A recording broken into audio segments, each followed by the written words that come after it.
नमस्कार, special report देख रहे हैं आप। आस्था, जवाबदेही और सियासत। राम मंदिर से जुड़ा चढ़ावा विवाद अब इन तीनों मुद्दों के केंद्र में आ गया है। एक तरफ जांच जारी है तो दूसरी ओर बयानों का दौर भी तेज है।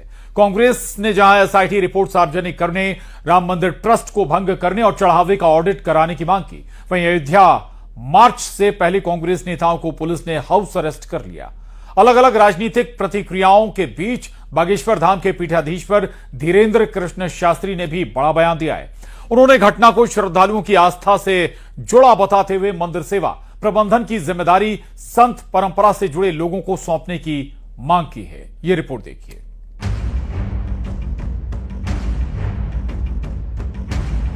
राम मंदिर चंदा चोरी मामले ने पूरे देश में चर्चा छेड़ दी है। इस बीच बागेश्वर धाम के पीठाधीश्वर धीरेन्द्र कृष्ण शास्त्री ने इस पूरे मुद्दे पर तीखी प्रतिक्रिया दी। उन्होंने कहा कि भगवान राम के नाम पर आए चंदे में चोरी करना केवल आर्थिक अपराध नहीं, बल्कि करोड़ों श्रद्धालुओं की आस्था के साथ विश्वासघात है। साथ ही कहा कि जो लोग इस तरह का कृत्य करते हैं, उनका अंत रावण की तरह होगा और ऐसे लोगों का सर्ववंश नाश होना तय है। उन्होंने संतों को कमान सौंपने की मांग की। इस घटना से सनातन की ही क्षति हुई है। यह कुकृत्य जिन्होंने किया, हमने पूर्ववत कहा कि भगवान राम जी के यहाँ पर रहकर इस प्रकार का कृत्य करने वाले व्यक्ति महादंड पाएंगे। दूसरी तरफ अयोध्या में कांग्रेस कार्यकर्ताओं ने प्रदर्शन किया। अयोध्या में कांग्रेस नेताओं के हाउस अरेस्ट के खिलाफ कांग्रेस कार्यकर्ता धरने पर बैठ गए।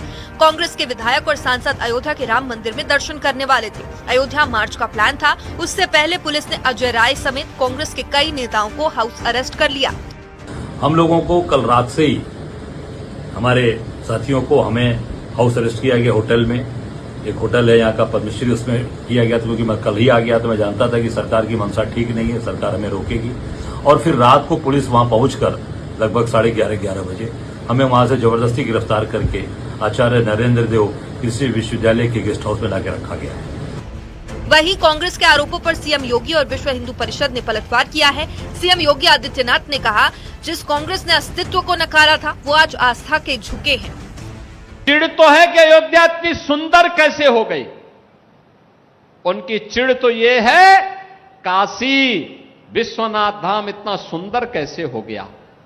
उनकी चिड़ तो है मां विंध्यवासिनी का धाम इतना अच्छा कैसे हो गया। दूसरी तरफ असदुद्दीन ओवैसी ने विवादित तंज कसा है। कहा कि ट्रस्ट में किसी मुसलमान को रख देते तो एनकाउंटर कर देते, बुलडोजर से उसका घर ढहा देते, मामला खत्म हो जाता। उन्होंने गलती की, ट्रस्ट में किसी मुसलमान को नहीं रखा। चंपक तो बहुत मजे में है अभी। ओवैसी के बयान पर महंत विष्णुदास ने पलटवार किया और कहा कि ओवैसी ने राम मंदिर पर बहुत गलत बोला है। ओवैसी अपने मदरसों में झांके। अगर ट्रस्ट में गलती हो गई, उस ट्रस्ट में एक मुसलमान को तुम मेंबर बना लेते और बाद में जब ये घोटाला सामने आया तुम उस मुसलमान को ले जाकर एनकाउंटर कर देते, बुलडोजर से उसका घर तोड़ देते, केस क्लोज्ड। चंपक तो मजे में है, चंपक अभी। ओवैसी ने राम मंदिर को लेकर के जो बयान दिया है, बहुत निंदनीय बयान है। राम मंदिर करोड़ों राम भक्तों का मंदिर है, किसी जिहादी का मंदिर नहीं है। और राम मंदिर को लेकर के इस तरह बोला है, कहीं ना कहीं ये अपने मदरसों में झांक करके देखें। एक तरफ राम मंदिर चंदा चोरी मामले पर धीरेन्द्र कृष्ण शास्त्री के इस बयान ने एक नई बहस को जन्म दे दिया, तो दूसरी तरफ कांग्रेस भी सड़क पर है। तो वहीं राम मंदिर में दान चोरी के मामले में जुड़े कई हैरान करने वाली जानकारियां बाहर आई है। सूत्रों के मुताबिक कि राम मंदिर ट्रस्ट में आउटसोर्स स्टाफ रखने में लापरवाही हुई। महाकुंभ के बाद मंदिर में चढ़ावे का फ्लो बहुत ज्यादा बढ़ा। ट्रस्ट ने बिना बैकग्राउंड चेक किए लड़कों को जिम्मेदारी दी और एसबीआई बैंक की निगरानी में आउटसोर्स स्टाफ की निगरानी होती थी। आरोपी लवकुश ट्रस्ट से जुड़ने से पहले फूड डिलीवरी करता था। दूसरे आरोपी भी अलग अलग तरह के छोटे मोटे काम करते थे। ट्रस्ट ने ऐसे 8 से 10 लोगों को आउटसोर्स कैशियर के तौर पर रखा था। मंदिर ट्रस्ट ने इन सभी को 15 से 20 हजार रुपए की सैलरी दी। लवकुश ने हर महीने पत्नी के बैंक खाते में मोटा कैश ट्रांसफर किया। इसलिए ट्रस्ट की आउटसोर्स भर्ती को लेकर सवाल उठ रहे हैं। उधर राम मंदिर चोरी मामले में चंपत राय का पहला बयान सामने आया है। चंपत राय ने कहा कि मैंने एसआईटी को शिकायत की थी, मेरी शिकायत के आधार पर केस दर्ज हुआ और शिकायत में देरी हुई, ये मेरी गलती है। ट्रस्ट को जून में ही दान चोरी का पता चला। ट्रस्ट के लोगों ने कैश रिकवर किया था। अविनाश शुक्ला के घर ट्रस्ट के लोग गए थे। अविनाश शुक्ला के घर से कैश बरामद हुआ था। अब राम मंदिर में चढ़ावा चोरी का मामला सिर्फ जांच तक सीमित नहीं रहा, बल्कि इस पर सियासत भी अपने चरम पर पहुंच गई है। कांग्रेस ने जहां एसआईटी रिपोर्ट सार्वजनिक करने, राम मंदिर ट्रस्ट को भंग करने और चढ़ावे का ऑडिट कराने की मांग की, वहीं अयोध्या मार्च से पहले कांग्रेस नेताओं को पुलिस ने हाउस अरेस्ट कर लिया। दूसरी तरफ सीएम योगी और विश्व हिंदू परिषद ने कांग्रेस पर तीखे हमले किए। इसके साथ ही बाबा बागेश्वर ने भी चढ़ावा चोरी मामले पर प्रतिक्रिया दी। Bureau report, news 18।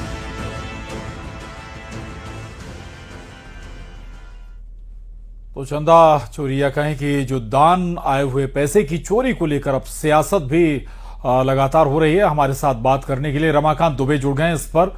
रमाकांत, इस मुद्दे के बाद कम से कम कांग्रेस के पास एक मसला जरूर आ गया बीजेपी को घेरने के लिए, सरकार को घेरने के लिए। आज जी बिल्कुल ठीक कहा कि इस मसले के बाद जो है वो कांग्रेस के हाथ बड़ा मुद्दा लगा कि राम मंदिर के मामले में सरकार को घेरा जाए, बीजेपी को घेरा जाए। लेकिन जिस तरह से अब जांच चल रही है वो जांच पर भी फोकस रखना चाहिए। जिस तरह से चंपत राय के बयान हो रहे हैं, आरोपियों के नाम सामने आ रहे हैं, एसआईटी लगातार इस मामले में अरेस्टिंग कर रही है, उस पर भी ध्यान देना चाहिए। सिर्फ खालिश राजनीति नहीं होना चाहिए। जिस तरह से संतों के बयान आ रहे हैं, बागेश्वर धाम का आज बयान आया, उन्होंने कहा कि हमें सीख लेनी चाहिए और जो चंदा चोरी करने वाले हैं उन्हें महादंड मिलेगा, रामद्रोहियों को दंड मिलेगा, ऐसा उन्होंने साफ तौर पर कहा है कि जब रावण का सर्वनाश हुआ तो जो चंदा चोरी करने वाले हैं भगवान राम के मंदिर में, ऐसे लोगों का भी सर्वनाश होना तय है। हमारे साथ लोग मौजूद हैं, हम उन्हीं से बात कर लेते हैं कि आज बागेश्वर के जो महाराज हैं पंडित धीरेन्द्र कृष्ण शास्त्री ने जो बयान दिया है और जो सीख दी है उसको आप कैसे देखते हैं? देखिए, मुझे लगता है जो बागेश्वर धाम के धीरेन्द्र कृष्ण शास्त्री जी ने जो बात कही वो बिल्कुल ठीक बात है कि इंडोनेशिया के, यही क्वेश्चन है ना आपका, इंडोनेशिया के मुसलमानों से हिंदुस्तान के मुसलमानों को सीख लेनी चाहिए। वैसे भी आपके पूर्वज सनातन धर्मी रहे, आपके पूर्वज हिंदू रहे। ईसा और मूसा की उत्पत्ति 1500 वर्ष पुरानी है। तो आप हमें अगर आप हमें काफिर मानेंगे तो हम आपको अपना भाई कैसे मानेंगे? इंडोनेशिया के मुसलमान क्या मुसलमान नहीं है?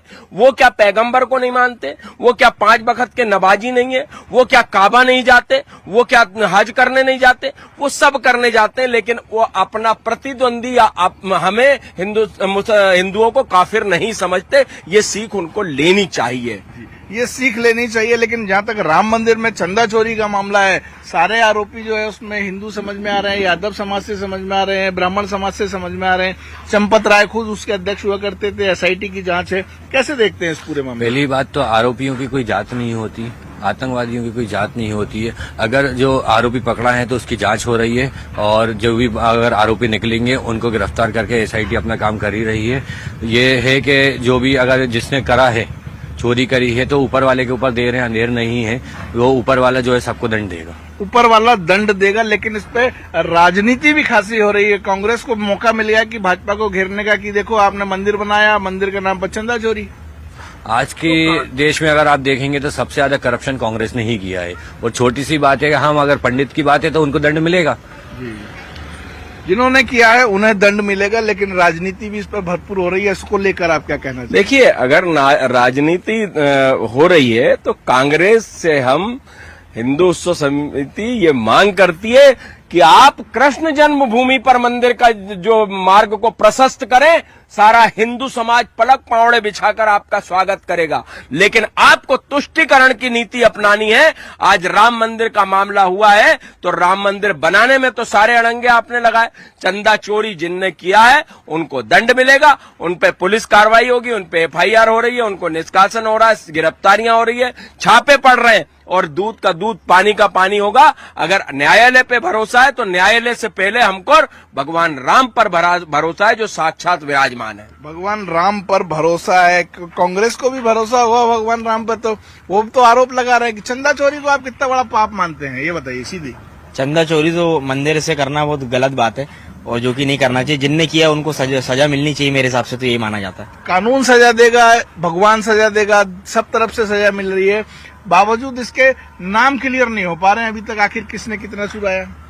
अब नाम का तो अपन कह नहीं सकते, पर यह है कि पहले कानून के द्वारा होगा, उसके बाद नहीं तो ऊपर वाला तो सब देख ही रहा है, तो सजा तो अवश्य मिलेगी। सजा अवश्य मिलेगी, लेकिन राजनीति नहीं होना चाहिए। अभी कांग्रेस को एक मुद्दा मिल गया है भाजपा को घेरने का, इसे आप कैसे देख रहे हैं? तो कांग्रेस सरकार का तो काम ही है कि उल्टा सीधा बोलना। जो सोना में आलू में सोना निकाल सकते हैं वो कुछ भी कर सकते हैं। जो आलू में से सोना निकाल सकते हैं वो कुछ भी कर सकते हैं। कांग्रेस का काम सनातन का विरोध है और सनातन से जुड़ी हुई संस्थाओं का विरोध है और वही काम कांग्रेस कर रही है, ऐसा लोगों का कहना है। जी प्रशांत, दान में चोरी तो हुई है, कम से कम एक ऐसी व्यवस्था की दरकार है कि जो भक्त हैं उनका भरोसा बना रहे। जी बिल्कुल, हम ऐसे पे भी जो है वो लोगों से ही बात कर लेते हैं। देखिए, चोरी हुई है, सबके सामने आ गया है मामला। अब एक ऐसी व्यवस्था की दरकार है जो भक्तों का भरोसा, राम भक्तों का भरोसा फिर से जगा सके। जो चोरी हुई है उसको तो मिलना ही है और हम लोग ये चाहते हैं कि अब जो भी चंदा दिया जाएगा वो डिजिटल दी जाए, डिजिटल प्लेटफॉर्म पे दिया है तो वो बहुत बेटर होगा। इससे क्या कोई चोरी नहीं होगी, किसी पे आरोप नहीं लगे जाएंगे। और राम मंदिर एक हमारे आस्था का केंद्र, अगर इसमें चोरी हुई तो बहुत डिजिटल आप बात कर रहे हैं, लेकिन साइबर फ्रॉड भी तो सामने आ रहे हैं। तरह तरह की चीजें, सिस्टम हैक हो जाता है, आपका QR कोड तक हैक हो सकता है। QR कोड हैक होता है, मानता हूं मैं आपकी बात, मगर डिजिटल कुछ इस तरीके से होना चाहिए कि डायरेक्ट अकाउंट में जाए, उसकी एक रिसीट मिलना चाहिए। श्रद्धालु जो आते हैं, मेहनत का आते हैं, दूर से दर्शन करने आते हैं और उनको जो भी अगर वो पेमेंट कर रहे हैं, मंदिर में दान कर रहे हैं, उसका एक रिसीप्ट मिलना चाहिए बाकायदा। और डिजिटल प्लेटफॉर्म जो है बहुत अच्छा प्लेटफॉर्म है। अब जो है वो राम मंदिर में चंदा चोरी की व्यवस्था को रोकने के लिए किस तरह के उपाय अपनाए जाने आप ज्यादा बेहतर मानते हैं? डिजिटल तो एक उपाय है कि भाई आप QR कोड से स्कैन करके दे दीजिए, लेकिन वो भी हैक हो जाता है। देखिए, चंदा चोरी जो हुआ है, चंदा चोरी का पूरा मामला पर्दाफाश हो रहा है। जिन लोगों ने ये काम किया वो गलत साबित होंगे। और दूसरी चीज, मंदिर का विकास कार्य तो चंदे से ही होगा। आप देखिए, काकभूषुंडी की बात हुई तो काकभूषुंडी वहां पर रखा हुआ है, ईंट की, चांदी की ईंटों की बात हुई, चांदी की ईंटें वहां की। कुछ लोगों का काम है जो विघ्न संतोषी रहते हैं, वो धर्म के काम को हमेशा विघ्न पहुंचाने का काम करते हैं, उसे बदनाम करने का काम करते हैं। कभी आप क्या मस्जिदों और अन्य जगह पर ये काम नहीं होते कि मस्जिद की तामीर ली जाती है लेकिन मस्जिद का निर्माण नहीं होता?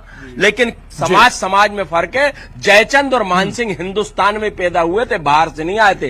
वो देश के जो गद्दार लोग हैं उस प्रकार का। मस्जिदों में अब CCTV कैमरे लगाने की मांग उठ रही है कि जैसे मंदिरों में लगते हैं वहां भी बिल्कुल होना चाहिए ना, क्यों नहीं होना चाहिए? गलत काम जो जहां हो, अगर संभावना है तो वहां होना चाहिए। मैं तो कहता हूं मस्जिदों के तलघरों में भी सारी चीजों के CCTV कैमरे होने चाहिए। ठीक बात है, व्यवस्थाएं दुरुस्त होनी चाहिए ताकि